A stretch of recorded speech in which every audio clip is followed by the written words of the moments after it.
Juve, salam dan salam sejahtera untuk Anda para pemirsa TVRI dimanapun Anda berada. Senang sekali rasanya kami dapat hadir kembali menjumpai Anda dalam program acara Mimbar Agama Katolik.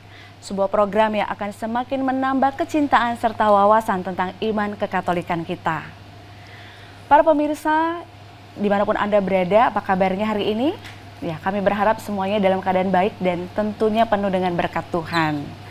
Nah, para pemirsa yang terkasih, Ekaristi merupakan puncak hidup iman umat Katolik. Karena setiap kali kita mengikuti perayaan Ekaristi, kita menyambut tubuh dan darah Kristus.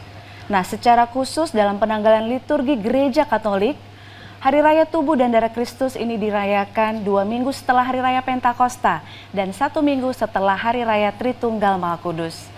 Maka bersama saya Novel Florentina dan juga narasumber kita yang telah hadir di studio, yakni Pastor Paulus Halek Bere, SSCC. Selamat siang Romo. Selamat siang Novel. Iya.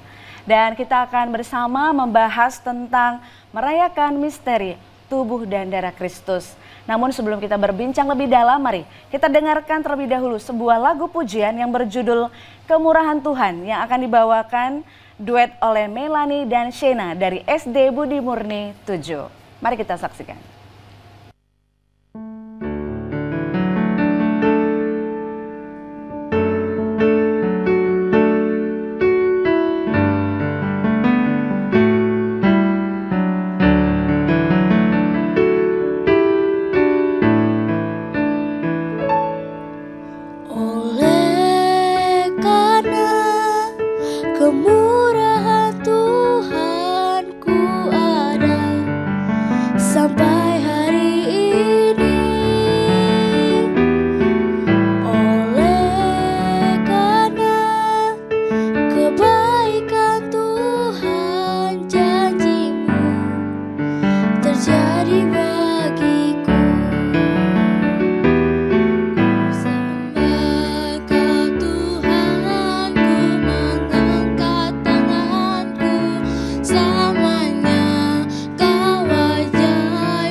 Terjadi bagiku, ku sembah Kau Tuhan, ku mengangkat tanganku, selamanya Kau ajaib bagiku. Ku sembah Kau Tuhan, ku mengangkat wajahku, selamanya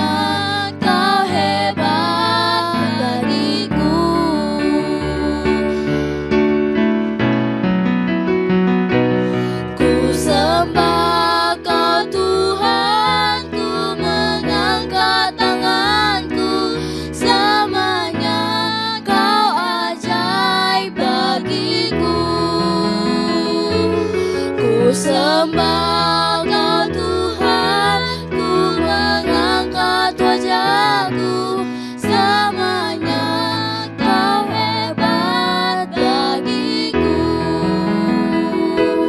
selamanya Kau hebat bagiku.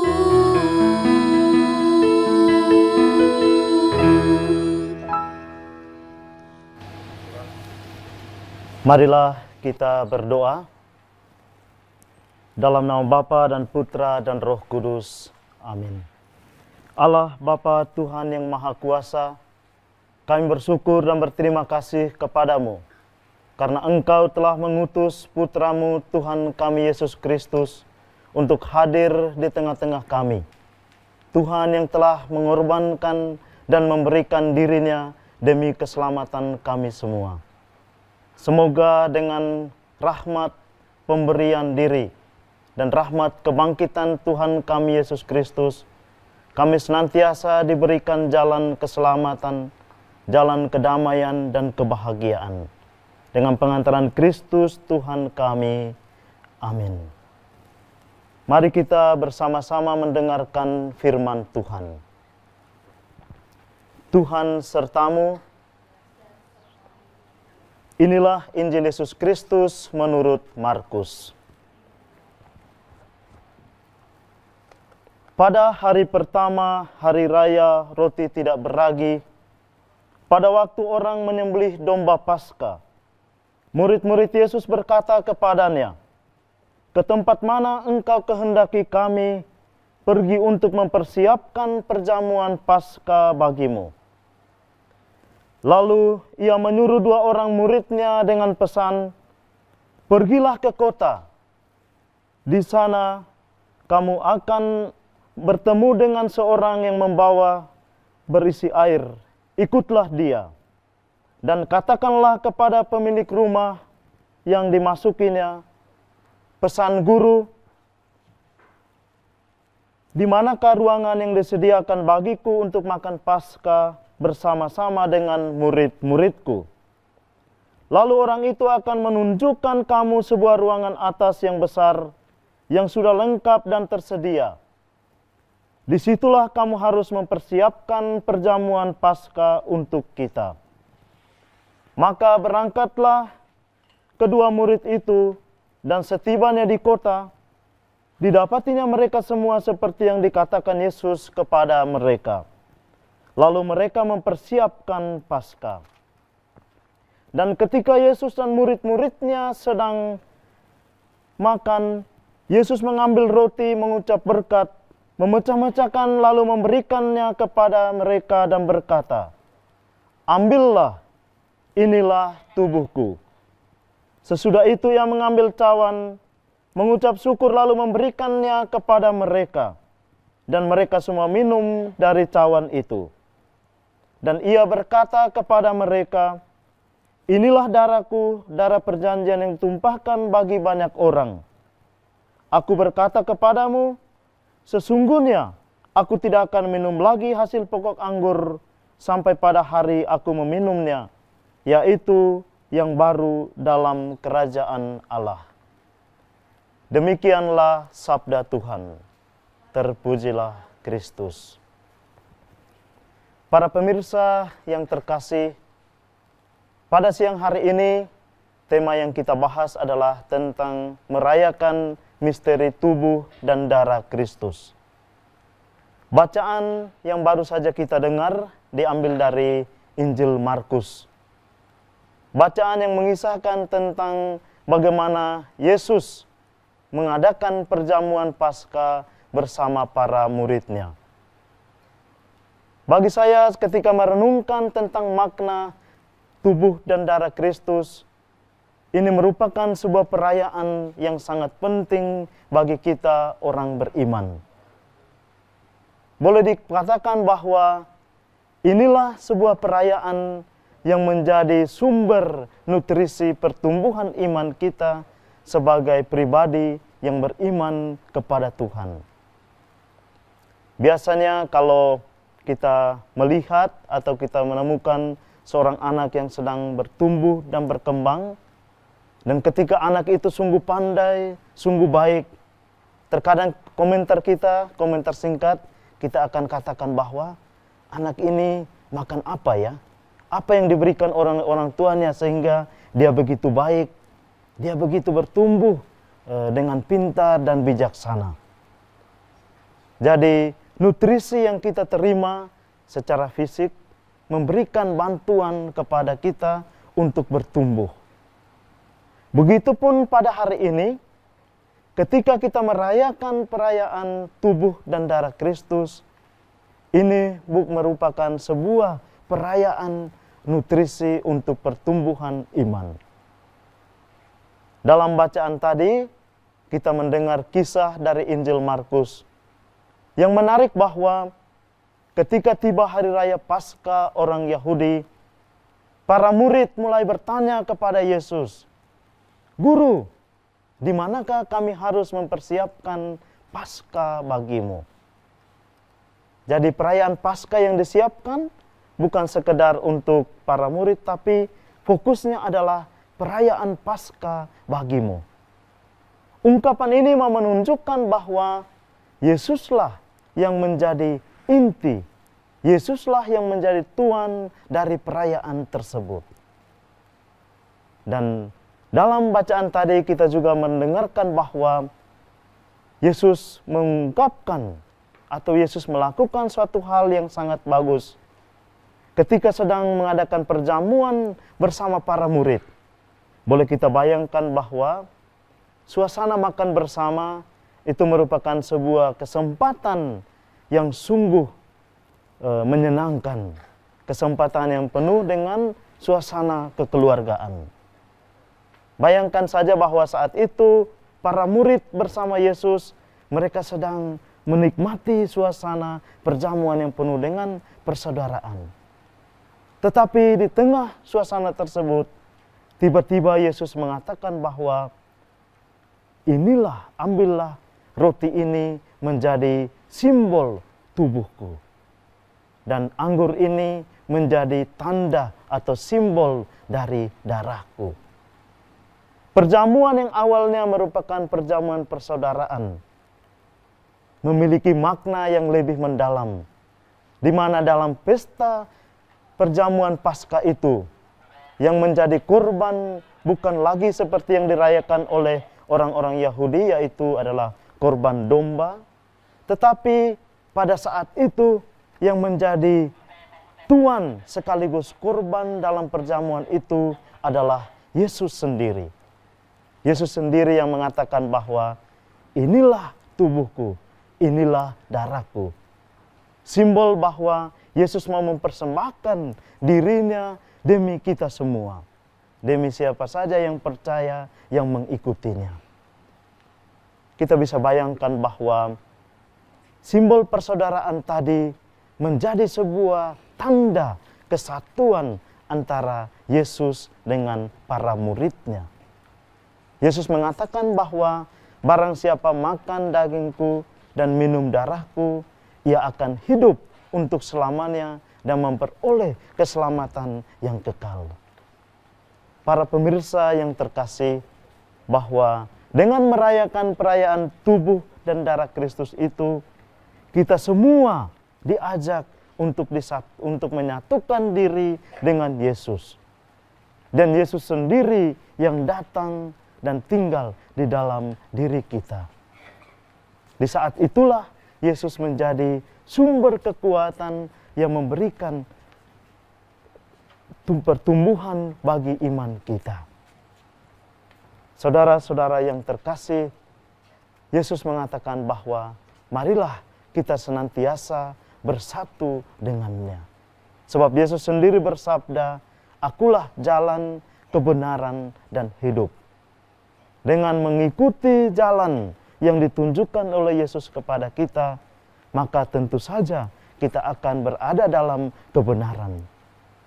Dan ketika kita berjalan dalam kebenaran, disitulah kita menemukan sebuah kehidupan, sebuah ketenangan dan kedamaian di dalam diri kita masing-masing. Sebagai sebuah penutup dari renungan atau khotbah pada hari ini, marilah kita mengungkapkan syukur kepada Tuhan dengan bersama-sama mendengarkan sebuah lagu berjudul Ti Ringrazio o mio Signore, yang artinya bahwa mari kita bersyukur kepada Tuhanku.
Baik, para pemirsa yang terkasih, masih bersama kami dalam program acara Mimbar Agama Katolik dengan tema kita pada hari ini yaitu merayakan misteri tubuh dan darah Kristus.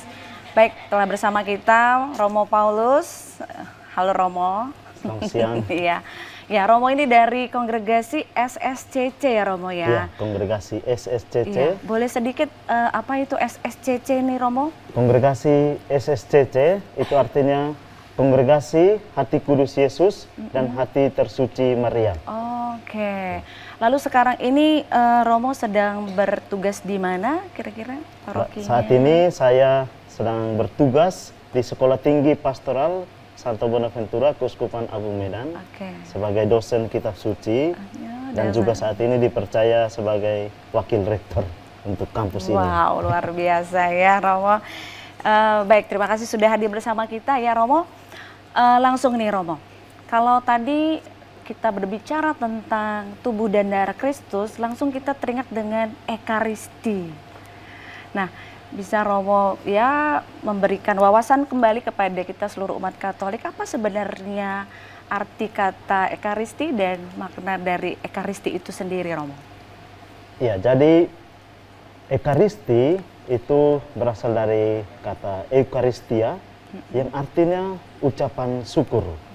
Jadi perayaan Ekaristi secara sederhana bisa kita katakan bahwa merupakan sebuah ungkapan syukur ya. umat kepada Tuhan. Seperti tadi dalam lagu itu, di Ringrazio o mio Signore. Artinya itulah sebuah makna dari perayaan Ekaristi. Dalam perayaan itu kita mengungkapkan bahwa Tuhan begitu baik dengan hidup kita, maka kita patut untuk bersyukur kepadanya. Iya. Jadi bahwa Ekaristi merupakan ungkapan syukur kita kepada Tuhan Yesus sendiri yang sudah mengorbankan dirinya bagi keselamatan kita. Mungkin lebih pasnya Yesus itu seperti menjadi apa ini Romo? Kalau boleh dikatakan bahwa dengan merayakan misteri tubuh dan darah Kristus ini lebih mendalam, tidak sekedar menjadi perayaan Ekaristi, tapi saya bisa katakan bahwa Yesus itulah kekasih jiwaku. Karena Yesus, kita merayakan Ekaristi, kita menyambut tubuh dan darahnya, dan Yesus itu hadir di dalam diri kita. Iya, menjadi kekasih jiwa dalam kita. Wah, gimana kalau kita nyanyi Yesus kekasih jiwaku? Ya, para adik-adik di sini dari SD Budi Murni 7 dan juga para pemirsa TVRI yang ada di rumah, boleh kita sama-sama bernyanyi lagu Yesus Kekasih Jiwaku.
Luar biasa, boleh tepuk tangan buat kita semuanya. Iya, luar biasa untuk adik-adik dan juga para pemirsa ya.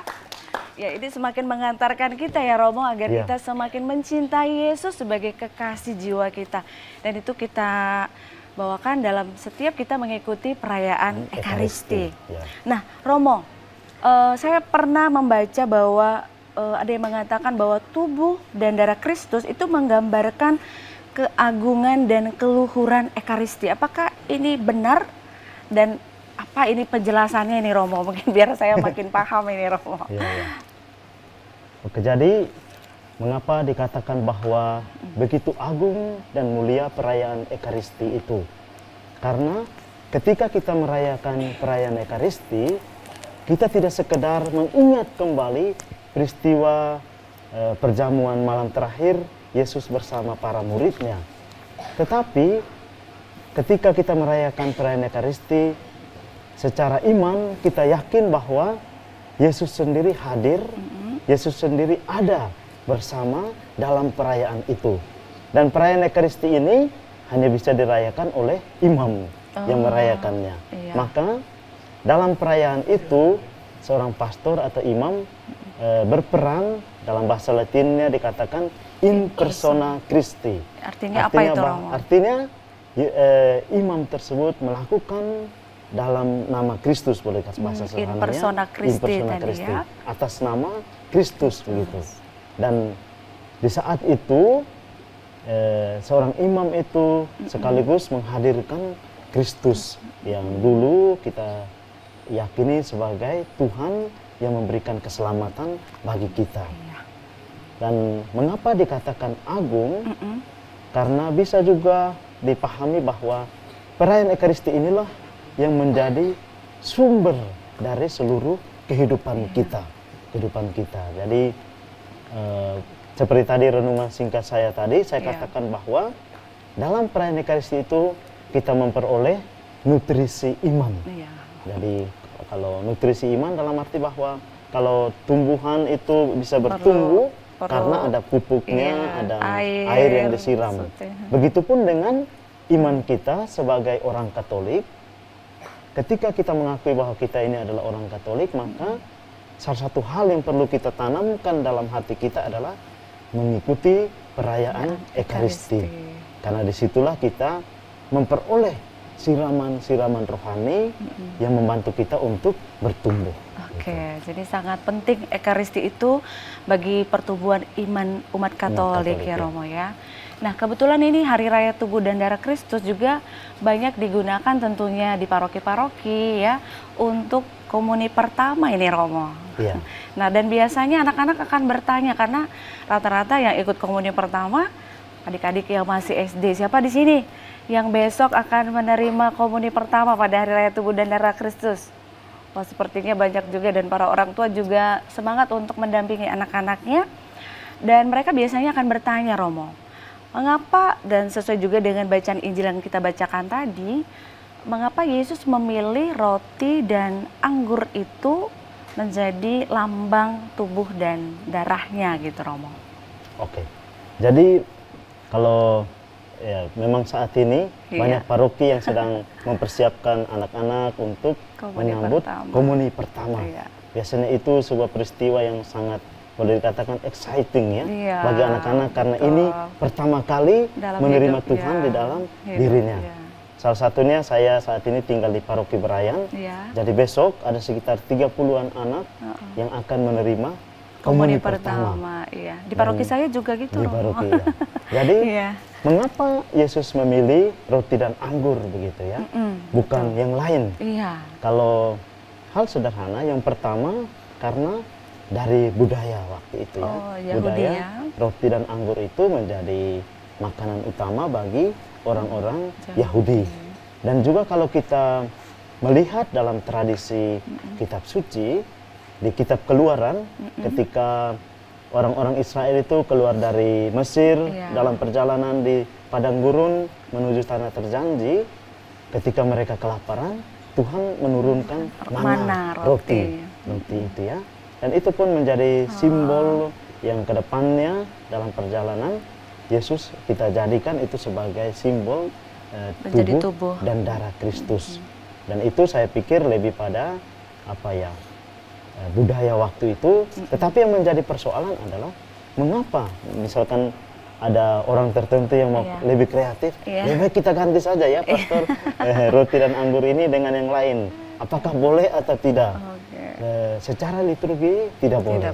Karena kita ketika merayakan perayaan Ekaristi, kita menghadirkan kembali Yesus yang hadir, dan juga pesan yang dipakai dilakukan oleh Yesus waktu itu adalah dia mengambil roti dan anggur Iya. gitu ya. Jadi boleh dikatakan bahwa roti dan anggur itu salah satunya sumber budaya waktu itu, tapi lebih pada memberikan nutrisi untuk pertumbuhan juga. Iya. Dan yang menarik sekali pada saat perjamuan itu Yesus justru mengambil satu roti dan itu yang dibagikan kepada murid-muridnya. Ini mungkin juga ada maknanya ini, Romo? Iya. Kalau kita bisa memaknainya bahwa itulah simbol kesatuan, gitu ya. Simbol kesatuan bahwa para murid ketika waktu itu Yesus mengambil satu untuk dibagi-bagikan kepada muridnya, dalam arti bahwa ada juga sumber ketergantungan antara para murid dengan Yesus. Yesus sendiri. Yesus yang saat itu ketika dia mengatakan bahwa roti itu adalah tubuhku dan dia membagikan itu kepada para murid yang hadir waktu itu. Iya, jadi mungkin itu juga semakin mengantarkan kita pada iman kita bahwa Yesus itu adalah satu dan inilah yang dibagikan kepada seluruh umat dengan tubuh yang sama, tubuh yang satu ya Romo. Baik, lalu menariknya lagi Romo, pada saat kita mengikuti perayaan Ekaristi ini, apa yang harus atau sikap apa yang harus kita miliki Romo pada saat kita mengikuti perayaan Ekaristi? Mungkin bagaimana sikap kita pada saat mengikutinya, lalu sikap kita sebelum mengikuti perayaan Ekaristi dan bahkan sesudahnya juga, apakah ada mungkin dari gereja ataupun Yesus sendiri mengharapkan sesuatu itu kepada kita? Oke, jadi diharapkan bahwa ketika kita datang untuk mengikuti perayaan Ekaristi di gereja, kita sudah mempersiapkan diri kita. Kita membayangkan bahwa diri kita itu seperti ladang untuk pertumbuhan iman. Maka ladang itu sebelum ditaburi benih harus disiapkan dulu ya. Begitupun dengan diri kita. Dan ketika masuk dalam perayaan Ekaristi, sebetulnya ada banyak hal yang mungkin masih kurang dipahami ya. Salah satunya mengenai membuat tanda salib. Membuat tanda salib itu sebetulnya hanya dimulai saat awal perayaan Ekaristi dan juga ketika berkat penutup itu. Itu salah satu hal sederhana. Dan juga ketika kita masuk ke dalam gereja, biasanya kalau di gereja ada tabernakel, maka kita harus bersujud karena di situ kita yakin bahwa Yesus sendiri yang ada di sana. Dan mengenai sikap dan tata cara dalam berliturgi, saya yakin bahwa yang pertama standarnya kita mengikuti apa yang sudah di TPI yang sudah ada. Tetapi bila situasi tidak memungkinkan, kita tidak mungkin memaksa ya. Misalkan ada saat tertentu harus berlutut, tapi ada orang tua yang tidak bisa berlutut, bolehlah. Gitu. Tetapi yang menjadi sebuah kesadaran bagi kita, ketika kita mengikuti perayaan Ekaristi, hendaknya kita fokus kepada di altar gitu ya. Bukan fokus melihat teman saya ini ada atau tidak, gitu atau perhatian gitu ya. Gitu. Jadi bisa juga mengganggu perhatian kita.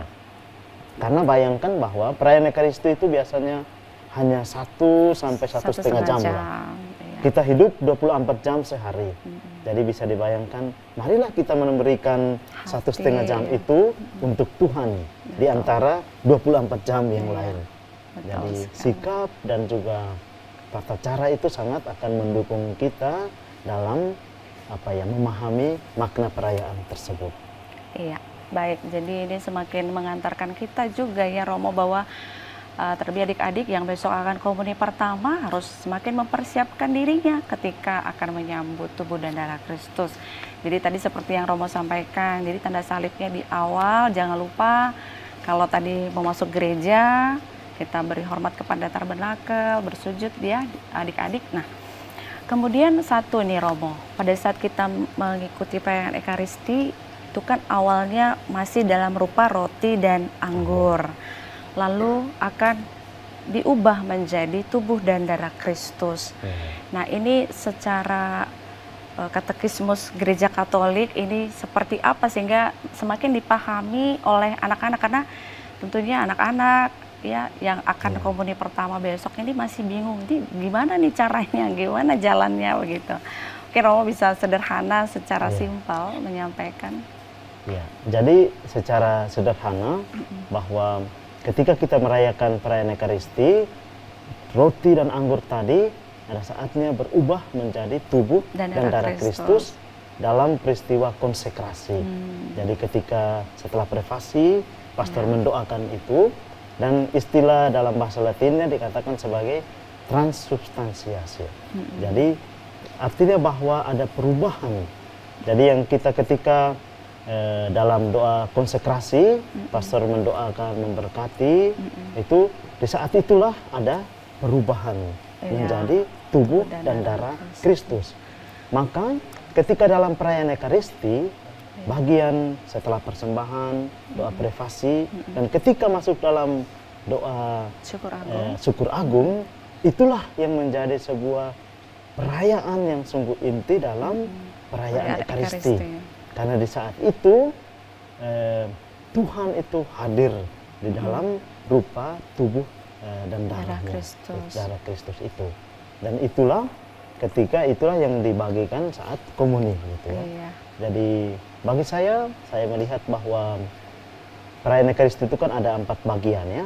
Bagian pembuka, itu bagian sabda, dan liturgi Ekaristi, dan penutup. Ada 4 bagian ini.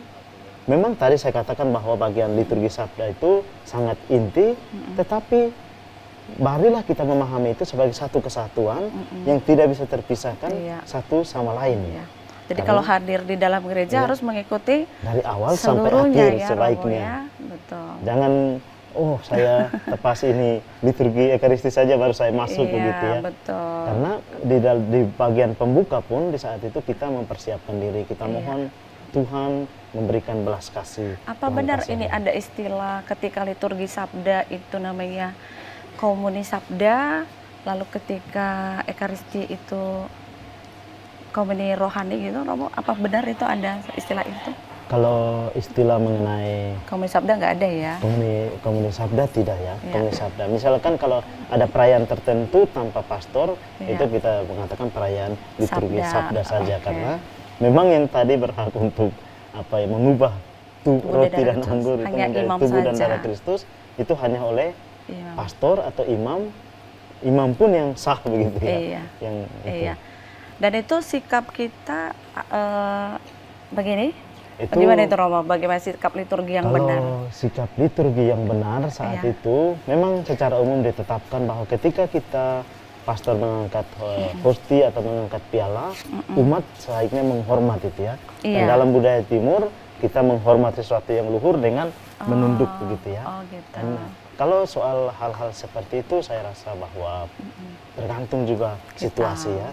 Tetapi umumnya hal yang disepakati bahwa kita menghormati sesuatu yang agung, karena di saat itulah Tuhan menunjukkan dirinya, maka kita harus bersembah sujud di hadapan Iya, jadi semakin mengantarkan kita untuk semakin menghormati keagungan dan keluhuran Tuhan. Baik, Romo, kita akan bahas kembali ya, melanjutkan perbincangan kita. Nah, para pemirsa yang terkasih, kita akan lanjutkan lagi, tetapi mari kita dengarkan bersama persembahan lagu yang berjudul The Lord Bless You and Keep You akan kembali dinyanyikan oleh paduan suara SD Budi Murni 7 dengan konduktor Lucia Kelian. Selamat menyaksikan.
of His countenance upon you,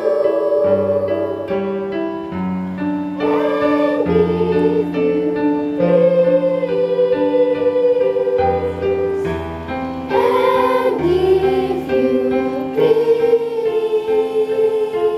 peace.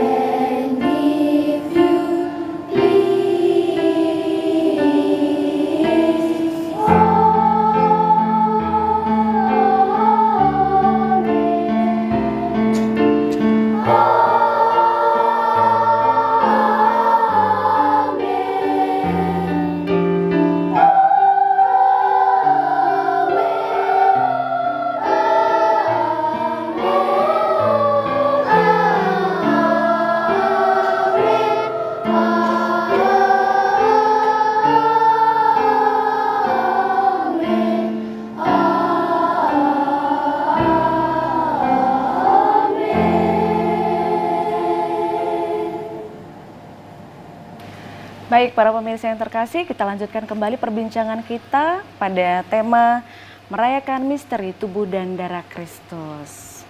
Baik, kita lanjutkan lagi ya Romo. Tadi sudah panjang lebar kita membahas tentang Ekaristi, lalu bagaimana sikap dan tata cara dalam perayaan Ekaristi. Nah, lalu ketika kita menyambut tubuh dan darah Kristus itu biasa kan dikenal dengan istilah komuni, nih ya Romo.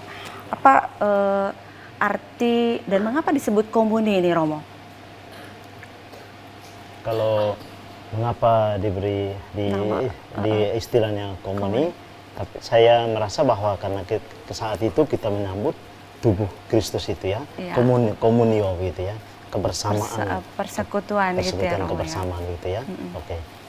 Dan ketika menerima tubuh dan darah Kristus, saya yakin bahwa tata cara, tata jalan ketika kita mengarahkan diri ke pastor yang atau di prodiakon yang membagikan itu, mungkin dengan sikap yang sopan ya, dengan sopan, dan biasanya setelah kita menerima, langsung kita menyantapnya di situ. Dan tidak boleh untuk membawa pulang sampai ke tempat duduk baru menyantap ya. Jadi langsung di tempat duduk itu, dan setelah kita menerima dengan sopan, menyantap dengan sopan, setelah itu kita kembali ke tempat duduk. Saat itu kita tenang dan berdoa. Ya, berdoa sebagai ungkapan syukur bahwa setelah kita menerima komuni ini, Tuhan sendiri yang hadir di dalam diri kita. Dari Tuhan yang hadir, Tuhan yang datang menyapa pribadi kita, begitu ya. Oke, ini sangat penting ini buat adik-adik yang besok akan komuni pertama ya, pertama sekali dalam hidupnya. Ya, dari sini ada yang besok komuni pertama? Oh ada, ya. Jadi besok adik-adik begitu selesai menyambut tubuh dan darah Kristus, mengambil sikap sebentar dulu ya, lalu kita berdoa. Lalu tadi doanya bahwa kita mengundang Yesus, kita bersyukur bahwa kita boleh bersatu dengan Yesus ya adik-adik ya. Semoga besok semakin bertumbuh imannya, dan tadi yang seperti Romo sampaikan semakin bernutrisi, bahwa adik-adik semakin merasakan kebersatuan diri kita dengan Yesus sendiri. Nah, lalu Romo, ini sering sekali ya, misalnya ketika perayaan Ekaristi, ini kan kita atau apalagi pada saat mengikuti perayaan Ekaristi suka tidak fokus di Romo. Ini kendala-kendala biasanya umat-umat di gereja khususnya saya sendiri juga masih seperti itu nih Romo. Bagaimana nih caranya supaya kita itu bisa lebih fokus mengikuti perayaan Ekaristi dan sungguh-sungguh merasakan bahwa sesuai dengan tema kita, misteri tubuh dan darah Kristus ini sendiri. Ini bagaimana supaya semakin memotivasi dan menggairahkan semangat iman kita ini Romo. Jadi agar perayaan yang kita rayakan itu sungguh bermakna bagi diri kita, maka salah satu hal pertama yang perlu kita lakukan adalah persiapan diri begitu ya. Persiapan diri tidak sekedar berarti bahwa saya mandi, make up yang bagus begitu ya, atau gunting rambut yang indah biar dilihat orang. Lebih daripada itu adalah persiapan hati, kita ya. persiapan diri kita. Misalkan saja, tadi seperti saya katakan bahwa ketika keluar dari rumah pun kita sudah fokus perhatian kita bahwa saya akan hari ini memberikan atau menyisihkan waktu saya untuk mengikuti perayaan Ekaristi. Dengan persiapan batin seperti itu, saya yakin akan memudahkan kita atau membantu kita ketika tiba di gereja, kita akan merasa damai, merasa tenang. Tetapi misalkan saja dari rumah pun sudah sangat terburu-buru atau tidak dengan niat, datang tidak, Masih marah-marah. masih marah-marah, gitu ya, tentu Romo saja ya. hal-hal seperti itu akan mengganggu. Tapi memang betul juga ya bahwa setiap manusia tidak lepas dari persoalan yang Iya, ada. betul. Namun ketika kita masuk di dalam gereja, kita mulai mencoba mencari ketenangan di dalam diri. Karena itu hal yang kedua, usahakan supaya memperhatikan waktu untuk datang ya. Kalau bisa 5 menit atau 10 menit sebelum perayaan itu kita sudah ada di dalam gereja, itu akan sangat membantu kita. Memang hal-hal seperti itu boleh dikatakan ini tampilan luar ya, tapi sangat menentukan keberlanjutan kita dalam mengikuti perayaan tersebut.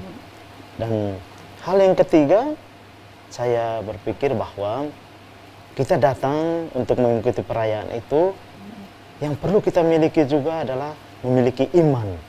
Iman, karena kalau kita datang hanya sekedar, oh kalau saya tidak ke gereja, jangan-jangan tetangga saya melihat ya, ini orang Katolik tapi tidak ke gereja begitu.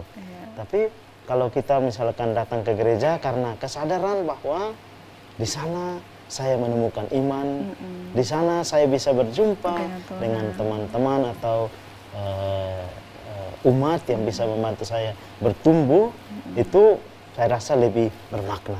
Jadi yang pertama bahwa persiapan diri, yang kedua kalau bisa datang jangan terlambat, dan yang ketiga dan yang paling inti adalah memiliki iman. Dan iman itulah yang nanti ketika setelah kita menerima dalam misteri perayaan ini, iman itulah yang menggerakkan kita untuk berbuat baik. Jadi perayaan Ekaristi itu tidak sekedar kita merayakan dalam gereja selesai ya, saya pulang, oh saya sudah selamat begitu. Tetapi seperti kata ditulis dalam Injil, di kitab suci, iman tanpa perbuatan adalah mati gitu ya. Maka iman yang kita terima di gereja harus dilakukan dalam kehidupan sosial. Biasanya sering diberikan istilah perpanjangan altar ke tengah masyarakat. Jadi apa yang kita rayakan di gereja, itu juga yang kita bagikan bagi keluarga kita, bagi masyarakat atau dimanapun kita berada. Itu. Baik, jadi mungkin lebih lanjutannya Romo, setelah kita menerima tubuh dan darah Kristus dalam perayaan Ekaristi, kita sebagai umat juga diajak dan menjadi Ekaristi hidup gitu ya Romo ya. Nah ini Ekaristi hidup ini kita tunjukkan bagaimana kepada keluarga, masyarakat itu bagaimana ini yang menunjukkan bahwa Yesus itu sudah bersatu nih dengan saya gitu kira-kira. Ya, jadi saya melihat bahwa istilah yang bagus ya, bahwa setelah kita menerima Ekaristi, perayaan mengikuti perayaan Ekaristi, setiap pribadi kita menjadi Ekaristi yang hidup bagi keluarga, bagi masyarakat. Caranya seperti apa? Caranya bahwa yang pertama tadi saya kata terakhirnya tentang iman ya, tentang iman. Maka yang berikutnya kita perlu menyadari bahwa kita sudah diselamatkan oleh Tuhan. Maka berkat yang kita terima itu tidak boleh kita simpan hanya untuk diri kita saja, tetapi marilah kita bagikan kepada untuk orang lain pada sesama kita. Karena saya membayangkan berkat itu seperti sebuah kolam ya. Kalau kolam itu tidak pernah diairi, tidak pernah mengalir, maka lama-lama akan menimbulkan aroma yang kurang bagus. Begitupun dengan diri kita. Berkat yang kita terima lewat perayaan Ekaristi itu hadir di dalam diri kita, dan kita pun diajak untuk menjadi tanda dan berkat bagi orang lain. Gitu. Jadi saya rasa bahwa dengan membantu sesama, ya kita sudah menghidupi Ekaristi itu. Misalkan kita rajin ke gereja, tapi ada orang yang mungkin membutuhkan bantuan di sekitar kita, jarang kita perhatikan, itu pun menjadi sebuah permenungan bahwa mungkin Ekaristi itu sudah hadir, Yesus itu sudah hadir, tapi belum bertumbuh di dalam diri kita. Maka perbuatan baik, perbuatan kasih, itulah yang menjadi tanda bahwa kita menghadirkan Ekaristi. Tidak sekedar secara materi, misalkan orang mengatakan bahwa saya bisa berbagi kalau saya sudah memiliki sesuatu yang lebih dari dalam diri saya. Tentu dengan menyapa, dengan mengungkapkan senyum kepada sesama kita, di situ juga kita sudah menjadi Ekaristi yang hidup bagi orang lain. Oke, baik. Ini pertanyaan terakhir, Romo. Mungkin lebih cocok juga untuk adik-adik yang akan menyambut komuni pertama besok dan juga seluruh umat saat ini yang sedang menyaksikan acara ini. Dari Romo sendiri, bagaimana agar kita semakin menghidupi dan mencintai Ekaristi sebagai puncak iman kekatolikan kita, Romo? Ya, agar kita sungguh merasakan bahwa Ekaristi itu menjadi puncak dan sumber hidup kita, maka suatu hal yang perlu kita miliki dalam diri adalah rasa rindu untuk berjumpa dengan Tuhan. Rasa rindu dalam arti bahwa kita sungguh-sungguh merasakan bahwa hidup saya ini akan berarti kalau saya menyatukan diri dengan Tuhan. Jadi saya melihat bahwa yang perlu kita miliki adalah rasa kerinduan, rasa kekaguman bahwa Tuhan itu sudah sungguh baik dengan hidup kita. Rasa kagum itu akan memotivasi kita untuk senantiasa mencari dan menemukan Tuhan. Iya. Baik, terima kasih Romo Paulus untuk kebersamaan kita pada siang hari ini. Dan para pemirsa yang terkasih, terima kasih juga untuk kesetiaannya tetap bersama kami dalam program acara Mimbar Agama Katolik. Semoga lewat pembahasan atau tema yang kita bahas bersama hari ini semakin mengantarkan kita untuk semakin mencintai dan menghidupi Ekaristi dalam hidup kita. Dan kita selalu siap menjadi Ekaristi hidup bagi sesama. Baik, saya Nova Florentina dan bersama kru yang ada di studio undur diri dari hadapan Anda. Tetapi sebelumnya, lewat doa dan berkat oleh Romo, setelah itu kita akan mendengarkan lagu Aku Tetap Bergembira yang akan kembali dinyanyikan oleh adik-adik dari SD Budi Murni 7.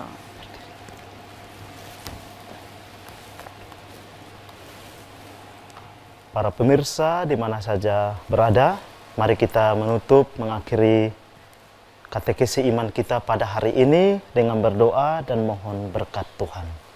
Dalam nama Bapa dan Putra dan Roh Kudus. Amin. Allah Bapa yang Maha Kuasa, Tuhan yang bertata dalam kerajaan surga, kami bersyukur karena Engkau telah menganugerahkan Yesus sebagai hadiah terindah dalam hidup kami. Kami mohon semoga Engkau senantiasa mengetuk hati kami masing-masing untuk rindu, untuk kagum akan perayaan Ekaristi. Semoga dengan setia dalam mengikuti perayaan Ekaristi, kami semakin bertumbuh di dalam iman. Mari kita mohon berkat Tuhan. Tuhan sertamu. Semoga kita sekalian di mana saja berada, senantiasa dibimbing, dilindungi dan diberkati oleh Allah yang Maha Kuasa, dalam nama Bapa dan Putra dan Roh Kudus. Amin.